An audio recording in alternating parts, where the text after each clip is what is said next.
I greet you in Jesus' precious name. Welcome to the program. I want to speak to you about opening our spiritual eyes. Not walking with eyes that are worldly, but spiritual eyes. The Lord says that we walk by faith and not by sight. I want to really encourage you today to open up your spiritual eyes. Because if you don't, you're literally going to fall apart, folks, because this world is in an absolute mess. If we go to Genesis chapter 33 and verse 1, it's the account of Jacob when he was going to meet up with his brother Esau. Now you must remember the last thing that happened between Jacob and Esau was that Jacob stole Esau's birthright. He fooled him, he tricked him. He got his father because he was blind and he was old and he was dying, he got him to bless Jacob instead of blessing Esau. And when Esau came home and he found out what had happened, remember, he sold his birthright for a plate of porridge. But then when he realized what he had done, he tried to get it back. It was too late. So there was a tremendous hatred between Jacob and Esau. And after a long time, they met up. And Jacob was petrified about what was going to happen, because he saw his brother Esau coming with 400 men. And he thought, this is it. So he got his wives, his children, and he put them behind, and then he went forward expecting to get murdered.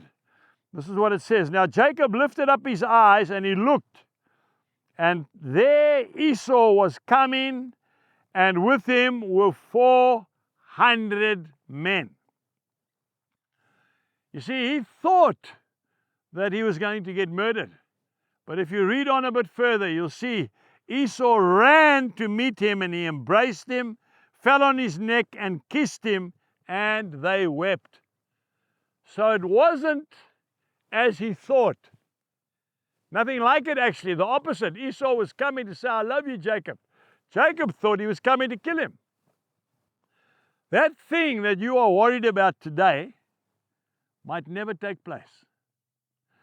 That situation where you say, well, this is it. We're done now. We can't do anymore. It's happened on this farm to me so many times.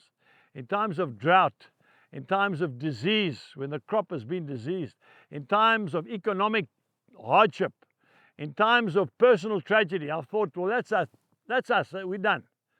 No, it turns around. The sun comes out, and Jesus Christ turns that thing from bad to good. We need to walk by faith and not by sight. That thing which you were afraid of might never, ever take place. But what does it do? It's giving you ulcers. It's made you physically sick.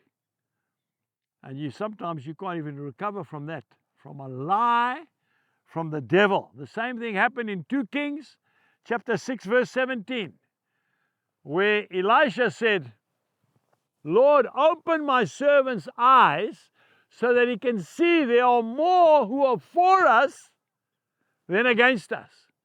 Remember, the enemy was all around them, but he opened his spiritual eyes and he saw chariots of fire and an army of God around the top of those mountains to protect them.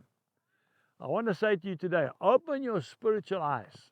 That thing which you think is going to destroy you is a lie from the pit of hell. Put your trust in God, walk by faith and not by sight, and you will be pleasantly surprised. I've seen it happen too many times in my life. He's the miracle worker. He loves us. He's in our corner. He is for us. He's not against us. Keep your eyes on him. Do your best and leave the results to God. Jesus bless you and goodbye.